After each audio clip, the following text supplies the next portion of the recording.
When was the last time that you heard that our politicians from both parties got together to come up with solutions to the problems facing America? And then actually came up with good, sensible solutions. Have you noticed that the media often reports on just how much the Democrats and the Republicans have raised in millions of dollars? Do they think that we, the citizens of the U.S., really care? Well, maybe we should. However, I would much rather hear the media reporting on how the Democrats and Republicans have used that money to solve the problems of our government. The media profits from every dollar the different parties raise during the campaign season, especially during the presidential campaign season. They know that they are going to get a substantial amount of those dollars in their pockets. The more dollars the politicians raise, the more money the media gets. Therefore, the less negative coverage they provide about their favorite candidates, and we do not get the truth. Instead of wasting their money on ludicrous, mean, stupid, hateful, moronic, and meaningless ads denigrating the other parties, the politicians should use that money to solve the problems in government and unite this country. Then I might listen to the media. The naked truth is that money is buying our government away from our control. Big money from both the left and the right, special interests, and even small amounts from our bureaucracies is controlling Congress. Hi, I'm Michael Rath, and this video and the few to follow are my take on the naked truth in government and 10 action items that we absolutely must do to take control of Congress and regain control over our government. I am a former member of the silent majority and a nonpartisan citizen who is concerned about our government and where it's going. I hope by using this video that I can encourage most of you who are members of the silent majority and who are nonpartisan citizens to speak out as I am doing now. The Constitution is not an instrument for the government to restrain the people. It is an instrument for the people to restrain the government, lest it come to dominate our lives and our interests. Patrick Henry. We, the people, are the rightful masters of both Congress and the courts, not to overthrow the Constitution, but to overthrow the men who pervert the Constitution. Abraham Lincoln. Theodore Roosevelt stated, "In the history of mankind, many republics have risen, have flourished for a lesser or greater time, and then have fallen because their citizens lost the power of governing themselves and thereby of governing their state. And in no way has this loss of power been so often and so clearly shown as in the tendency to turn the government into a government primarily for the benefit of one class, a ruling class, instead of a government for the benefit of the people as a whole." The American Republic is once again at risk. This time the threat lies not in internal disorder or foreign predators, but in the contemporary exigencies of professionalism and careerism that dominate American politics. Those exigencies poison the prospect for real political representation in America and threaten the promise of democratic government. Mark Petrarca, University of California. The naked truth is about our government and 10 action items that we, as citizens, must do to regain control of our government. Politicians, both Democrats and Republicans, and many of the other parties, are not talking about these items, if any. They appear to be ignoring and or suppressing discussion on them. I will quickly review each of these 10 items and then I will go into them in detail. Number 1 is term limits. This is the single most important item in the entire list. If we cannot accomplish term limits, then none of the following 9 items will ever get accomplished, which is obvious after watching Congress work for the last 50 years. Number 2, we must change the way Congress works. Number 3, we must reform personal income taxes. Number 4, we must reform corporate income taxes. Number 5, this one is easy, it's the budget. Do not spend more than we take in. Number 6, this one is not so easy. We have to cut the budget, which means we must reduce government. I will show you a way where we can immediately cut 25 to 30% of the federal bureaucracy's budget without having to lay anybody off. If they don't like it, we can fire them.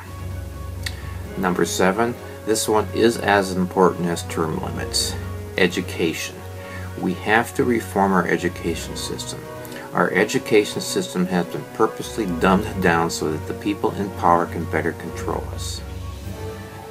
Number 8. Obamacare has done absolutely nothing to reduce healthcare costs. There is a more sensible way of doing it. Number 9. The environment and global warming or climate change. There is a more sensible way of understanding and approaching this. Number 10. This will be the most controversial of all, especially opposed by all those in power, because they know it will reduce their power. It is a National Service Corps. Before I get into the details of each of these 10 items, there's 2 other things I'd like to quickly cover. One is the title of this video, The Naked Truth, and why it's called that. The truth is many times distorted by the media and by the politicians with their lies and misinterpretations and misinformation and all kinds of stuff that they throw out there. It's very difficult to plow through all that stuff and come up with a real naked truth. This video is an attempt to show you that naked truth, and I can't guarantee to you that I will do a very good job of it because I'm just as blind as many of you as to a lot of their tactics and stuff. I have dug through the internet and many stories and stuff like that, many websites, to try to find the naked truth, and that's what I'm presenting to you here. But you have to be skeptical of what I come up with. But more important, you have to be skeptical of what the media and the politicians have to say. You have to do your homework to try to find the naked truth. The second thing is that we are not powerless. We're just gullible. The left and the right, they have all the money, and they throw us all this distortion, and the truth is that we, the majority of us, are in the middle of the political spectrum between the liberals and the conservatives. There's a large contingency of us that are called the silent majority, that are nonpartisan, that are called nonconformists by both the left and the right because we won't conform to their ideals. But that also makes us more vulnerable to distortion and a reality that isn't there. So, what we need to do is come together and find the naked truth that we can all agree on in the middle, and fight the big money on either side. And that's what I'm hoping that we can do, and what you will see with the 10 steps that I'm coming up with here. The truth may seem to be that we cannot find common ground because of the wide divergence of views that we have. However, the naked truth is there is one thing we can all agree on, and that is that we are governed by the Constitution of the United States. The progressive liberals on the far left, starting with Woodrow Wilson, have publicly stated their intention to pervert the Constitution to their ends. They state that it is outdated and cannot meet the needs of modern society, that we, the people, are incapable of governing ourselves. They cannot meet their socialist agenda without subjecting the Constitution to change. The capitalists on the far right just simply ignore the Constitution, using their money to buy influence. So, what are we to do? I suggest that we take action on the 10 items that I have listed above. These are not my ideas. These are ideas that have been floating around for years and years, but they have been intentionally distorted or ignored or misinterpreted or suppressed by the Democrats and Republicans because they know if any of these are instituted, they will lose their power. It is not just the Democrats and Republicans. It is the special interests and the bureaucrats in Washington who are purposely suppressing discussion on any of these items because they would lose their powers and special influences also. As long as they continue to control Congress, they will get their way. Let's begin with term limits. Let me quote Arkansas Assemblyman Dan Greenberg on the discussion of term limits. He stated, "It is difficult to overstate the extent to which term limits would reform Congress. Term limits are supported by large majorities of most American demographic groups, and they are opposed primarily by incumbent politicians and the wealthy special interest groups which depend on them to accomplish their own goals." Term limits would ameliorate many of America's most serious political problems by eliminating most incumbent election advantages, ensuring more congressional turnover, securing more independent congressional judgment, and reducing re-election-related incentives for wasteful government spending. The recent term limits phenomenon is a tribute to public involvement in politics and is one of the few reforms devised and implemented by people who live beyond the Beltway. It is substantive, not cosmetic. Both allies and enemies concede that congressional service term limits would create favorable and fundamental changes in American politics. Well, I don't know if that last paragraph applies today because I do not see any substantial progress towards term limits. Here's a quote by John H. Fund, American journalist. Term limits would create a climate in which talented men and women from business and professions would want to run, since they would know they would reach a position of significant influence in a few short years instead of having to make a career of politics if they want to play a major role. Citizen legislatures would come to government briefly, then many would return to private life and live with the consequences of the laws they had passed. To really understand the need for term limits, you must understand the Constitution and what our founding fathers meant for it to do. If it has been a while since you have reviewed or understood the Constitution, I highly recommend that you go to the Hillsdale College's website on the internet, hillsdalecollege.edu. They have an excellent free program called Constitution 101. In their search box at the top, type in Constitution 101.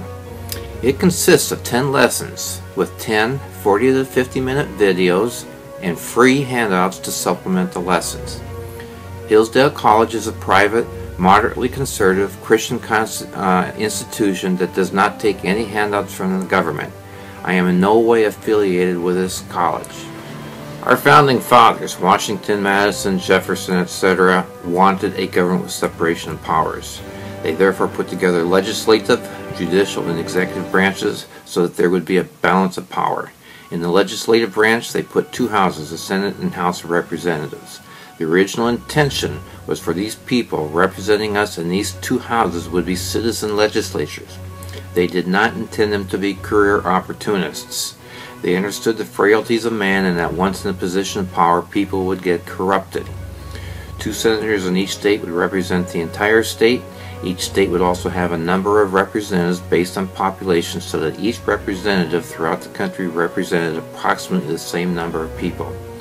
Terms were set at 6 years for the senators and 2 years for the representatives. Today we have many senators and representatives who have made a career out of working in Congress and not to the benefit of the country or their constituents. There is an excellent book called Republic Lost, How Money Corrupts Congress by Lawrence Lessig. That's L-E-S-S-I-G.